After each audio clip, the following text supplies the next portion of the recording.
The Sicilian defense is the most aggressive opening for black against 1e4. It isn't only played by the strongest grandmasters in chess, but it also works very well for beginners and intermediate players. I tested it in 5 games against opponents of different levels, and these are the strongest plans and tactics for black. Let's go. There we go, Sicilian defense. Queen f3, they want to go for some sort of checkmate here. I will just simply develop my knight. Now they're threatening this pawn, but I mean, I can develop another knight and the checkmate is protected. It's very important that now the move e5 is not possible. And now I will start to show that the move queen f3 was a mistake. So I will improve my knight. I'm moving the same piece twice, but my knight is now attacking the queen, so I'm winning a tempo. And now I'm already winning a pawn, attacking the queen again. That's already a great explanation of why you shouldn't move the queen out too early in the opening. Now, usually the first move that comes to mind is to move the knight somewhere. But remember that there is also a way to defend the knight. And this move d5 is absolutely amazing here because I'm progressing on my opening. Controlling the center, defending my knight. Now I can just take, this was a gift, very generous gift from them. Usually you need to be very careful about pushing this pawn, because if a queen can come to give this check, it's almost deadly. Now we can't do that, so we are going to probably move back the knight. Actually not. I'll show you that sometimes you can go really mad.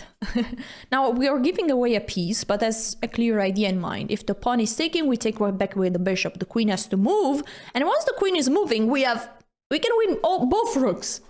We can go to give this check, and we will win this rook, and we can go to take this pawn, and we will win the other rook. And this happened. Now actually we win even the queen. This is a triple fork, royal fork. And this happened because my opponent was simply not following any of the opening principles and rather playing for tricks. The king is moving, we take the queen even with a check, the pawn is pinned, the king has to move one more time, and now I will try actually to checkmate this king as quickly as possible. Okay, the king is back, and there we go.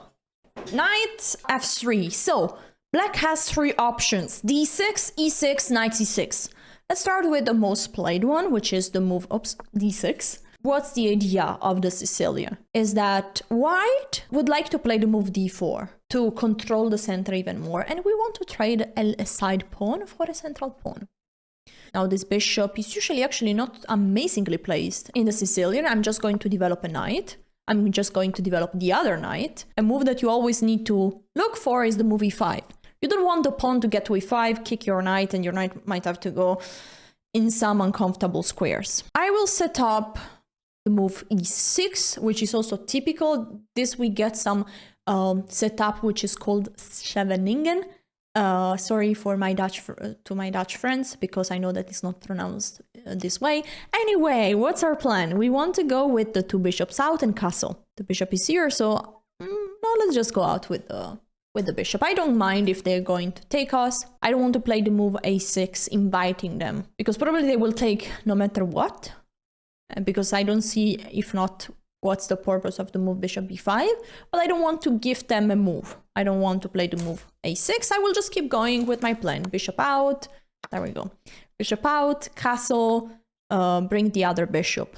Okay, let's castle. I'm not sure where this bishop is best placed, so for now I'm waiting to develop it, because there are so many ideas. And one is, for example, bishop a6, because I would like to play the move c4. Why? Because I have 2 double pawns. They are not too bad. This is a small weakness, but my opponent cannot really attack it. But if I can trade 1 double pawn for a normal pawn, that's usually a good idea.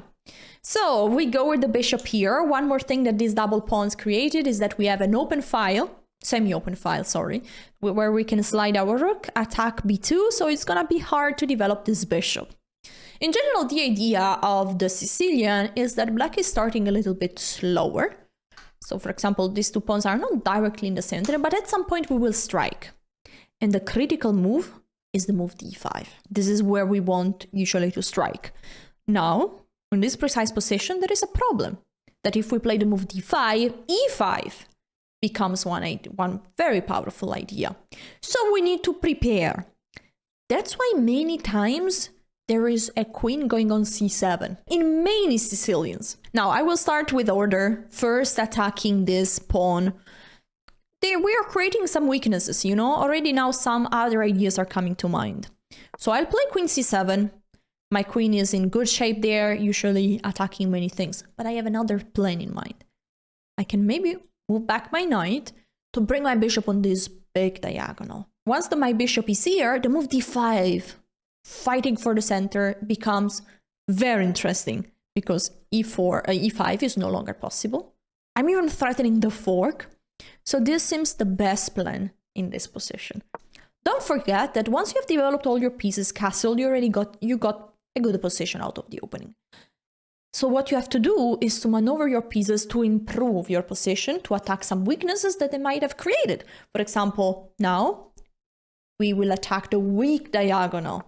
And there could be so many tactics on the line. They almost lost this knight. If they move the knight, they lose the rook. So the only way is to protect this knight, which cannot be protected by any pawn anymore because they push them too much. Okay, the move d4 is very interesting, of course. This is for me very good because I'm trading a double pawn for a central pawn.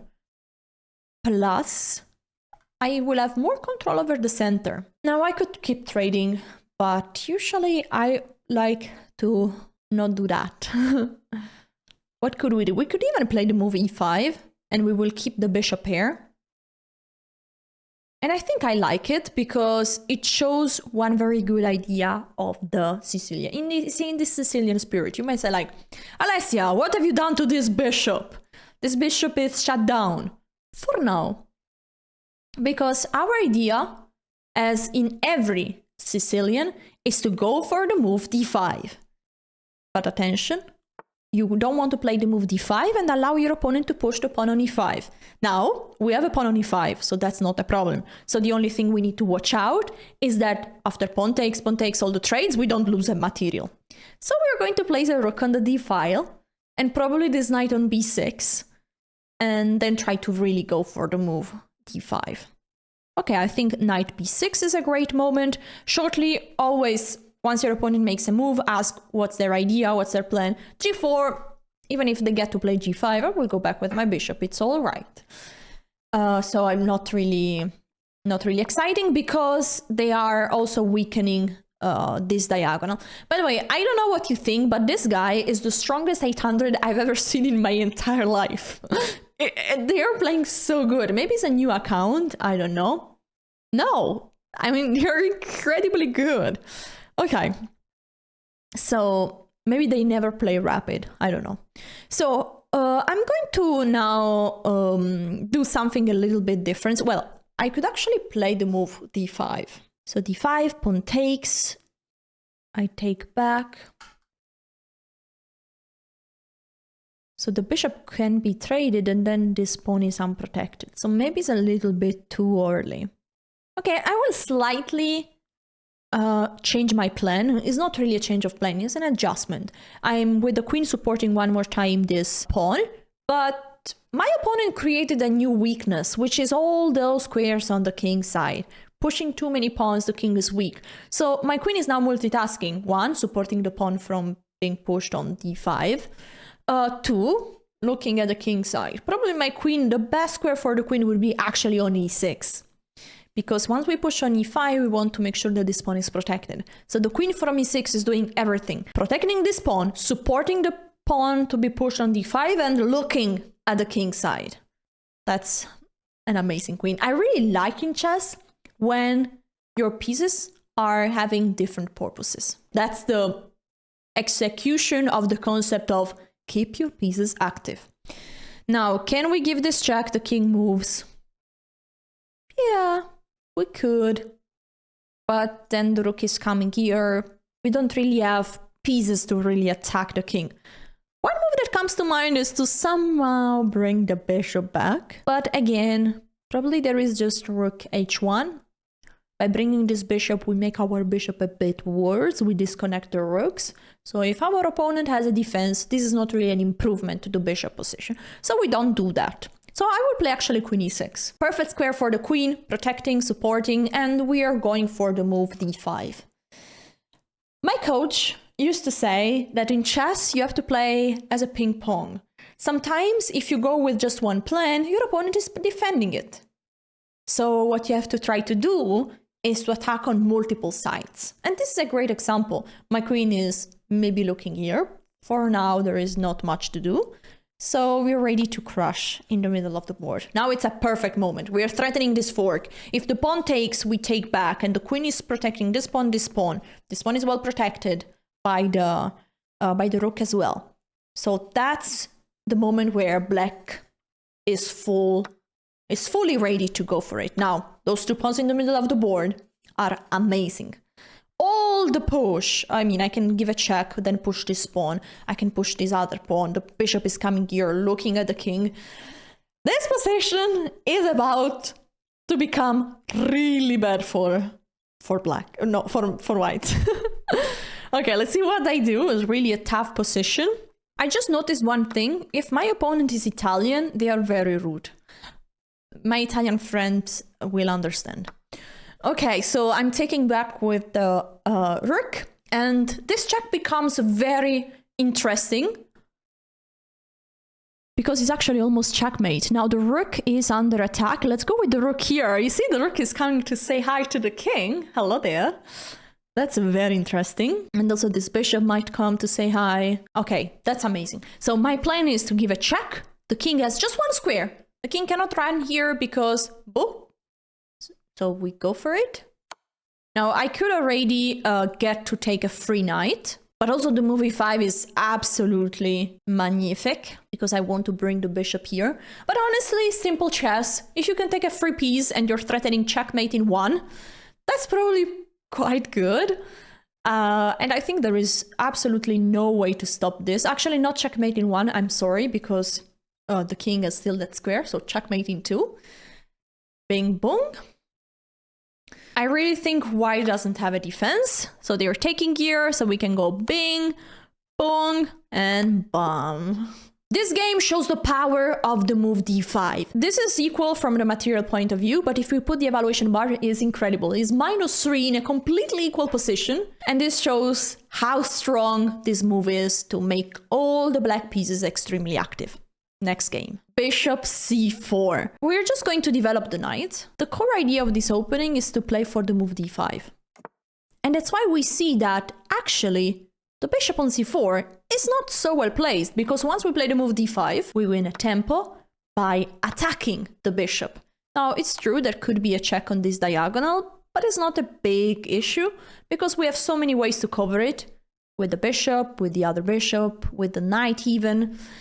In this situation, I think I will go with the bishop here. Seems very logical. I will go out with my other bishop on d6. I don't really mind about having two double pawns, so if they take, they can do that. And now, where do I develop this knight? Well, the knight could go either on g7, on e7 or on f6, but every time you have a free cheese macaroni, you go and happily take it. Now, attention, attention, attention. I say that every time your opponent makes a move, you should say, what's their threat? And usually the pawn that has been moving is posing a threat. But don't forget to check out what the pawn is discovering, because the bishop is looking at the queen. So there is a very important thing to defend. And we go with the queen. Where do we go? So if here there is g3, we win the pawn. That's good enough. So we are threatening mate, also attacking this pawn that has been pushed, and we snap it. Another free cheese macaroni.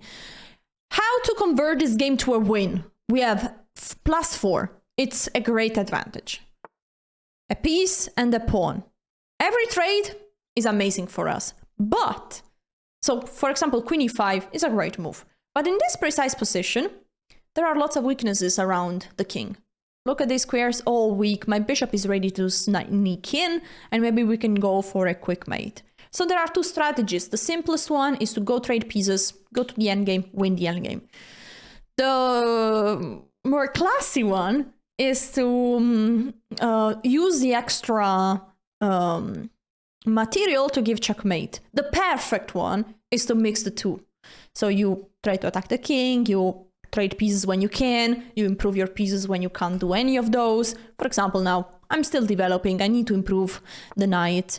Okay, you trade pieces when you can, but I will let them trade. This is a very good advice in chess.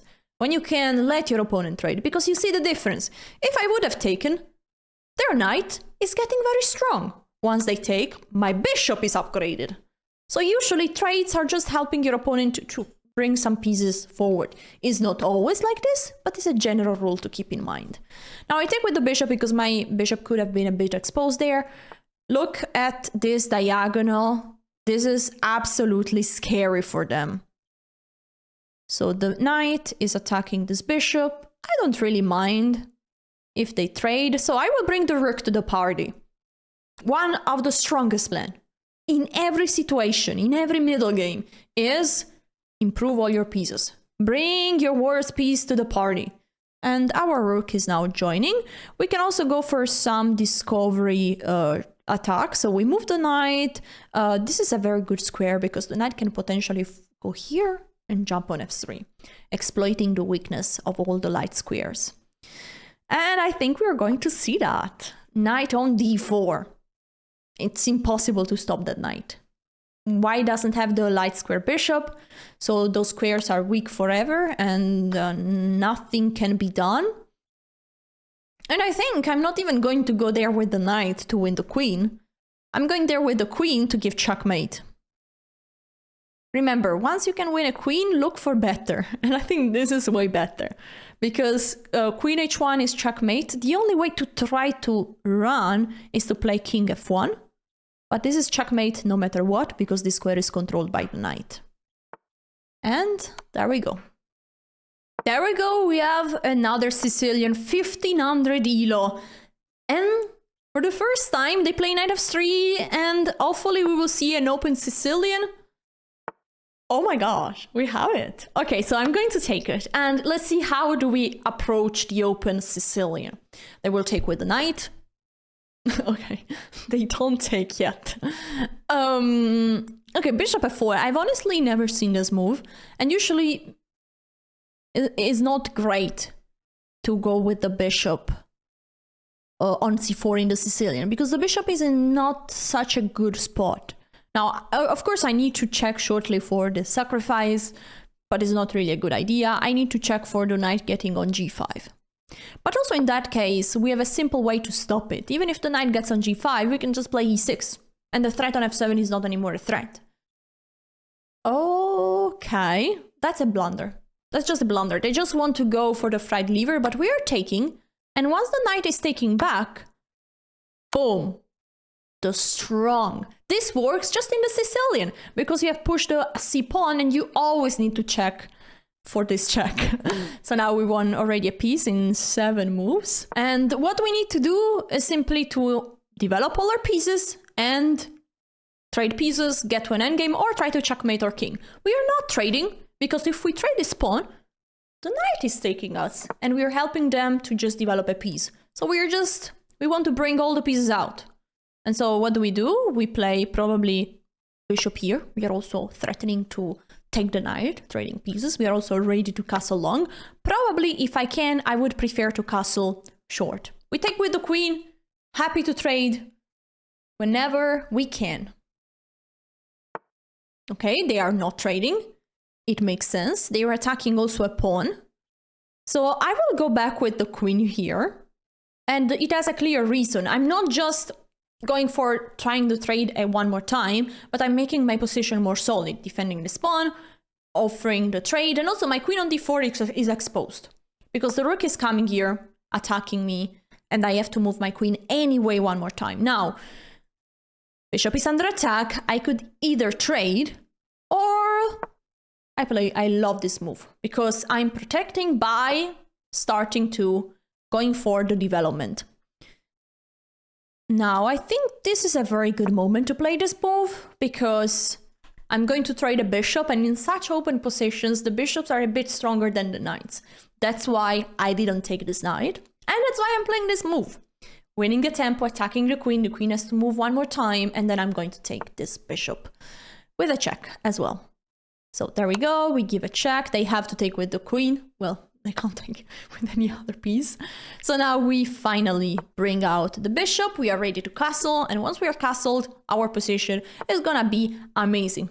They want to trade, we are very happy to accept this offer, amazing. And now I'm going to castle. So now I said that usually I don't like to trade the bishop for the knight, but since basically usually you want to avoid it if your opponent would stay with the bishop here, but since there are no bishops anymore, I'm just gonna trade this. It's very simple. Then I have an extra knight, I'm going to castle, I'm going to improve my knight, to attack pawns, to improve my rooks, and to try to win this game. Don't forget that in every situation you have to play with all your pieces. Now I'm moving the knight one more time, but it's just an exception. And the reason is that I have a clear fork in mind. And it's not so simple to avoid it, because if this queen moves, there might be another fork on the way. So, okay, the queen chose that square, but now we give the fork and we are going to win the rook. We take here with check, and now still, we need to activate the rook. Bring the rooks to the game. There we go. So, still we need to activate one more piece. This one is actually hanging, so we take this free pawn. They have one last idea, and it's to try to give checkmate. I know them. Okay, makes sense. Let's see, I will play rook here, and I have a great idea in mind. After rook h4, I will go with my queen here. Is a check, and I'm forcing the trade of queens. So I will end up with an endgame, with an extra rook, a few extra pawns. How do I win this game? Collect even more pawns and promote one of them. Which one is the more likely to promote, the pawn that is more likely to promote? Well, probably one of the two. So I'm starting to advance it. And advance it, well, now I have a check and I can trade this rook, so definitely we're gonna do that. And now we will just promote this pawn, get a very nice queen on the board, and then probably deliver a ladder mate. Alright, GG's. So now we are playing an 1800 elo. Will they go for the open Sicilian? What? Not really. Okay, they still played move bishop c4. At this point, we keep going with our plan, which is to play pretty much the move knight f6, attacking this pawn, and they have one natural way to defend it, and is with knight c3. But they go for tricks. That's absolutely crazy. So, of course, they're attacking with the pawn and with the knight this pawn, but we can simply play the move e6, which is anyway our plan. So what they are doing is just wasting a tempo with the knight on g5, and we will keep going with bishop e7, just castle, bring your knight out, bring your bishop out, and we have a great position. Plus, this bishop could really end up being trapped. So let's play knight c6. We are controlling some important central squares. And instead of going for the move b5, we might also want to play the move d5. Because after pawn takes, we get control over the center. Okay, now we just castle. We are not afraid of bishop taking us, having double pawns. Because actually, after pawn here, pawn takes, we're going to take with a b pawn. And then we have 3 strong pawns in the center of the board. Okay, c3 has a purpose, because one idea could have been to go with the knight on d4. We know that the ultimate goal is to play the move d5. But you always need to stop the move e5 from coming. And right now, if we play d5, I think the move e5 can be played after bishop takes, pawn takes e5. So, is that actually a problem? Can we allow it? I'm shortly calculating if after knight here we actually win the pawn, because there is this under attack and also the pawn under attack, but knight f3 is protecting the pawn. So we don't play d5 for now. And we could keep going with queen c7. It's the most natural way of developing the queen in the Sicilian, especially when there is no knight on c3, I would say. Because the queen is really safe, controlling the square on e5, and now we can push e5, because after d5, because after e5 we just take a free pawn. Thank you so much. So how do they develop? It's really hard for them to find a way to develop. Usually the plan for white in the Sicilian is either to castle short and to play for f4, attacking the center like this, or to castle long and play with opposite side castling. Now what they want to do is with this bishop probably not to trade anymore for the knight, but to actually go back. Let's go for the move d5. It's time. We are attacking the center, forcing them to take a decision, because already after h6 this pawn is hanging. So what do? They trade, they push, well they can't push, or they defend it one more time. For example, rook e1 or bishop c2 is a way to defend the pawn one more time, so even after h6 knight goes back, the pawn is not hanging. They chose, I think, the worst way to defend that pawn, which is f3, removing the knight, the natural way to come back. So I think here we go with the move h6. The knight has to go on the rim. We are threatening to take this knight, ruining completely the castling of white. But simply we have an amazing center. Yes, they are moving the knight one more time, and now we can just keep improving. So we develop our bishop. We are not the first one to trade, because if we are the first one to trade, we're just helping white. Instead here what we want to do is that they are trading. Then we take with the knight. We have a super strong knight. We have two central pawns. They have really an hard time. You see, all their pieces are in the first three ranks. They have an hard time to develop. So you don't want to help them. You don't want to trade and then you give some squares. So we wait, we be patient, and we build up always a better position. You bring the rook to the file that is probably going to be opened up. Okay, so again, we stay patient and try to improve our position even more. So one idea to get really a breakthrough could be to bring the bishop here and then to move the knight away and to play for the move f5. And that's what we are gonna do. Slowly building up the position. One other move we can play is the move d4. Okay, now with the knight here, if we push the pawn, they get this square. So I have to ask myself, how bad is that they actually get this square? And you know what? I don't give them the square. I play the move b5. It seems crazy. I am pushing all my pawns.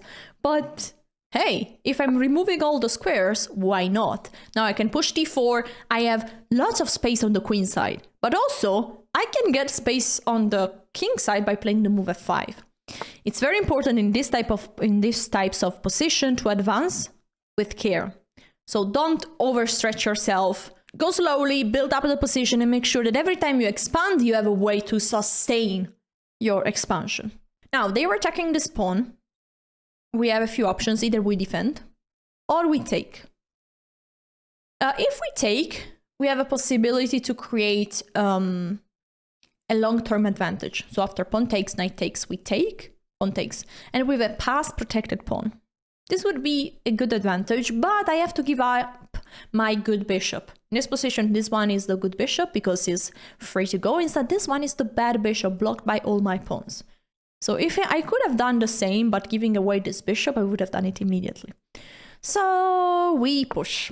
We are just protecting this pawn and waiting, building up, improving. Probably we need to reroute this rook, because right now on the d file is doing nothing. So either we bring it on the queen side or we bring it on the e file, which is probably after f5 might be the file that is going to be opened up. Okay, they are trying to trade their bad bishop for my good bishop. I don't want that. So can I play the move c4? Nah, because it's protected. Is attacked 4 times. So I will go back with my bishop just for a bit. Then I will play for the move c4. I think this is a very clear target for me. So we bring actually a rook here, and then we play knight f5, and then we go for this move. Okay, knight g4 is just trying to trade a few pieces. I'm going to trade here, and then go with the knight on a5. If I can play c4, I will have a crushing position. My only problem is this bishop, that is really not doing much, but maybe we can reroute it towards g5 and then either sneak it in or trade it for the knight or the other bishop. Okay, let's do that. We want to have all the pieces active. Now, we can't go with the bishop there, but we can play the move c5, opening up the position. And after pawn takes, we are actually having one protected passed pawn, And also our bishops are starting to have some very nice perspective. White is trying to create a counterplay. I will play the move h5. I want just to block. I don't want to trade this pawn because this is a weak pawn. Doubled. So I might even play the move g6 at some point to stop it. Maybe I don't even need to do that. My next move is probably going to be bishop e6. We're bringing the bishop again on the diagonal. And I don't really have a way to make many progresses. Ooh, they're just sacrificing this pawn? I'm taking. I'm very happy about this. This is not pinned. Yeah, why not? They can't really progress. This knight can't advance. Or, well, it can advance, but then we are trading so much material. If it goes here, we take, I take. Now I take here. My pawns are fire here. For real. I need to be careful because I can't push this one easily, right? And if I push this one, all the squares around are weak. I want to stay with the two pawns next to each other because like this, they are so strong. No piece can go in front of them. All these squares are not accessible for any of the white pieces. So right now they're very strong. I can try to attack it. For example, if I can win this pawn, then you can push it, roll them. So we can try to attack this pawn or to create counterplay on the F file. So they're attacking here, then this pawn would be weak. So I'm going with the bishop here, protecting this pawn, so that if they take, I'm taking with the queen. And keep in mind that this pawn is also staying protected with the queen. Now, the move d3 starts to look nice, because I have this check, and then I win this pawn. And that's a very critical pawn, as we said, because then we can keep advancing our pawns. Also, if the queen comes on this diagonal, then the bishop is saying hello there. So, okay, there is just one problem, that my knight would be hanging if I give that check. So I will protect the knight with the rook, which right now here is not really doing much. This move is annoying, and it shows why the two pawns are usually very good next to each other, because this then can happen. The bishop is sneaking here, blocking pawns, protecting this one. So now I'm going back with the knight, because at least this guy is attacked just once, protecting this one more time. And it's still a fight, you know, this pawn is just 2 steps away from promoting. I'm definitely better, but I still need to fight to find a way to eventually break through. I see that this pawn is starting to become also very weak. Also, their time is getting few. I know that I can say that the time is few, but the time is few. It's such a great expression. I think like we need to change a bit the English language, because I have few time is such a great expression to say that the time is few. I'm sorry. So I'll give it a check, and I think I want to go one day with the knight or with the bishop there. I might get into tactical troubles. Okay, let's wait. So this pawn is... What? I thought this pawn was protected, but it wasn't. It wasn't.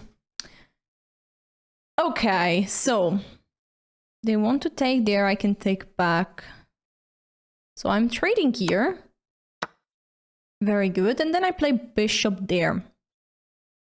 Pook. Now, this is protected very well. If they trade, I might take back with the pawn, and then I can keep going. Okay, we take back with the queen. I saw that I traded first because I didn't want the rook to stay on the c file. Because now after trade, then maybe I have some problem on the c file. That's why I first traded the rooks on the f file. That's so smart. That's so smart. They're winning the pawn back. That was just hanging. Okay, I need to take here, because if not, this pawn, how do I protect it? Now they take, I go with the king here, and... Alright, I was hoping for this move. Now my knight is so strong. You see, this knight cannot be attacked by the bishop, never. So... if I go with the rook here, they just push. So I will go with the rook there. I want to sneak in with the rook. Okay, they're attacking my pawn, so I have to go here. I'm at least attacking this other one. Oh, I think they should have taken my pawn, because now it's protected. I will go with the knight here. I want to simply play... Boom. Attacking the rook, attacking the bishop. And this pawn can easily be stopped. if I play rook b2. Okay, they take, I'm taking with the rook, and we take. Well, let's play first this. Now we take, and then we take this pawn. And now those two are very simple to stop, because we are going to first take this one, and then the other one. GG's.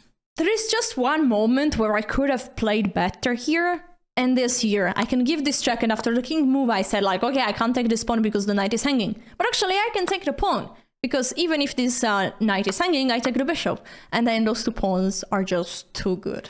If you enjoyed this video, here is how to play against 1d4 with the black pieces. Check it out. Ciao!